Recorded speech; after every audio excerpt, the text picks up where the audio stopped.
The Sony Xperia XZ Premium has a gorgeous 4K display. Better yet, a 4K HDR display. The latest Snapdragon 835 chipset is pulling the strings and delivering lightning-fast LTE, while the Adreno 540 is firing up millions of pixels in a heartbeat. With or without the mirror finish, this is one of the classiest designs around and waterproof, too. The Sony Xperia XZ Premium was among the first devices to have a Snapdragon 835 inside, and naturally we were curious how fast exactly it is.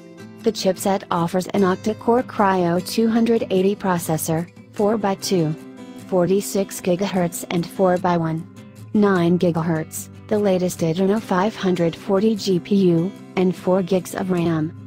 Starting off with the CPU tests, the Sony Xperia XZ Premium scores similarly to Snapdragon 835 powered Galaxy S8 Plus and the Exynos 8895 Octa, and higher than the Kirin 960 propelled P10 Plus.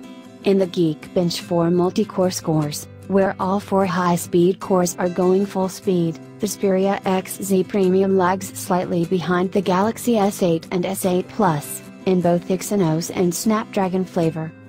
When it comes to single-core performance, the Xperia XZ Premium's 2.46 GHz Kryo cores are outpaced only by Apple's custom solutions. The Snapdragon 835's single-core performance is practically the same as the single-core performance of the Kirin 960 and the Exynos 8895 Octa.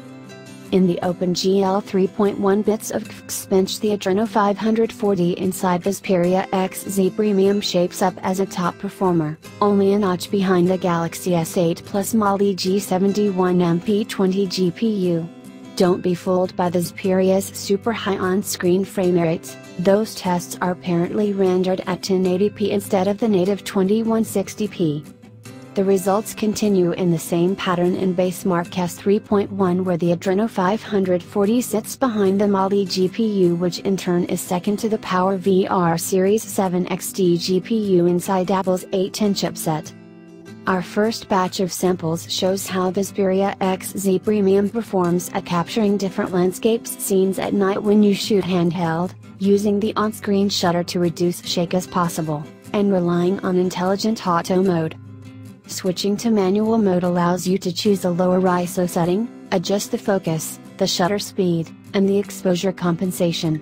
But if you want to use lower ISO and shutter speed, you should have the XZ Premium stabilized. And if you do, the intelligent auto will actually do a great job at getting a nice picture without requiring you to figure out the manual settings.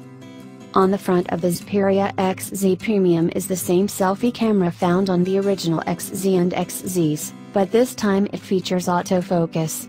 It's based on a 13MP sensor, 1/3.06, with a f/2.0 lens. When it gets dark, however, quality takes a serious dip, just like the main camera. There we are. Here and now.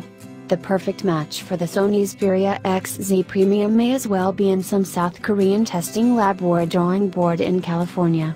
Who knows, maybe somewhere else. We wouldn't mind. We love surprises as much as we like being impressed. And Sony just delivered.